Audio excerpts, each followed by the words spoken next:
Bismillah ar-Rahman ar-Rahim. Je voudrais inviter le président de l'ADE à traduire son discours parce que je pense qu'il s'adresse à la population et donc il faut que le discours soit compris de tous. Donc je l'invite à préparer effectivement la traduction après que j'ai parlé. Monsieur le Wali de la Saba, Monsieur le président du conseil régional de la Saba, ou Madame la représentante, Monsieur le Hakem de Konkossa, Monsieur les représentants des organisations internationales, telles que l'UCN qui est ici présent, Monsieur le maire de la commune de Hamoud, Monsieur le maire de la commune de Garalla, Monsieur le président de la GLC de la Saba, également de l'ONG ADE, Mesdames et Messieurs, habitants de la Saba, habitants de Hamoud, habitants de Garalla, je vous salue. C'est pour moi un réel plaisir de célébrer aujourd'hui, en votre présence, la Journée mondiale de l'environnement, dont le thème cette année est consacré à la restauration des terres, à la désertification et la résistance à la sécheresse. C'est la 51e fois que la Journée mondiale de l'environnement est célébrée, depuis la conférence des Nations Unies sur l'environnement qui s'est tenue à Stockholm en 1972. Il y a donc plus de 50 ans.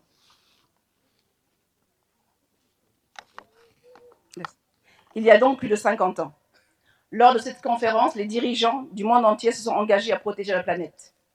Mais la Mauritanie, comme la plupart des pays, est loin d'être parvenue, en dépit de la célébration et des engagements que nous prenons année après année. Notre pays, comme tous les autres pays, connaît les problèmes de perte de biodiversité. Nous faisons gravement face à l'impact du changement climatique. Les pollutions par les déchets de toutes sortes, notamment les déchets plastiques, envahissent nos environnements, nos villes et nos campagnes. Les produits chimiques liés au secteur minier également, qui sont des produits nocifs, sont également un problème de santé nationale. Les scientifiques ont déjà tiré la sonnette d'alarme, et de plus en plus fortement. Mais la coupe d'arbres continue. La carbonisation de nos maigres ressources en arbres continue. Le développement de tout type de déchets, on le voit, dans nos océans, dans nos campagnes continue, est une réalité quotidienne. La préservation de l'environnement est un engagement fort de son Excellence, le Président de la République, Mohamed Charles Ghazouani, et nous devons l'accompagner. Le chef de l'État a en effet inscrit cette problématique au cœur du programme prioritaire élargi PROPEP, mais également au cœur de son programme électoral Taroudati. Le ministère de l'Environnement a mis en œuvre cette politique en traduisant ses engagements en actions ambitieuses, ayant pour objectif la protection de l'environnement et la gestion durable des ressources naturelles. C'est ainsi que mon département, depuis 2023, plusieurs actions de sensibilisation, d'éducation à l'environnement, avec l'appui d'écoles en matériel pour la plantation d'arbres, mais également la création de clubs d'environnement dans nos écoles, ont pris place dans nos différentes grandes villes, mais également dans les différentes communes. Ainsi, notre pays œuvre constamment pour satisfaire ses engagements environnementaux au niveau international et continental et participe activement à cet effet aux pourparlers et négociations sur les différentes thématiques de protection de l'environnement, de lutte contre les effets du changement climatique et des pollutions, ainsi que la promotion du développement durable. Cependant, les projets, les programmes, ainsi que les politiques ne pourront venir à bout du triptyque biodiversité, impact changement climatique, sécheresse, sans un engagement fort, un changement culturel de notre rapport à la nature, et sans un engagement fort, un changement culturel de notre rapport à la nature, et ce changement doit venir de nous tous.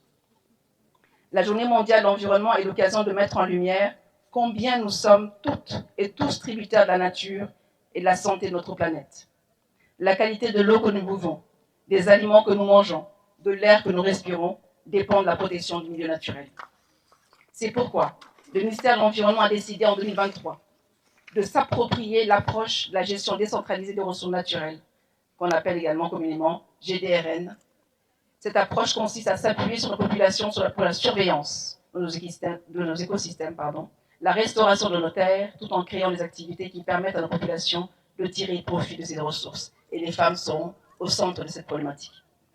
Ainsi, nous nous appuyons sur les communes pour mettre en place des associations. Tout à fait, elles sont travailleuses, elles sont présentes. C'est elles qui grattent la terre, malgré la sécheresse, malgré le manque d'eau, Et encore une fois, je les félicite et je les remercie. Ainsi, nous nous appuyons sur les communes pour mettre en place des associations de gestion locale collective qui travailleront en étroite collaboration avec les délégations du ministère de l'Environnement pour protéger notre nature et la régénérer. Et cette collaboration ne peut se faire, bien entendu, sans les autorités locales, les maires, les wali et les hakab, ainsi que toutes leurs équipes. Cette approche a été développée depuis plus de 20 ans en Mauritanie, principalement par les partenaires au développement, tels que la coopération allemande, la GIZ, qui a fait ses preuves. Notre ambition est que chaque commune ait son AGLC.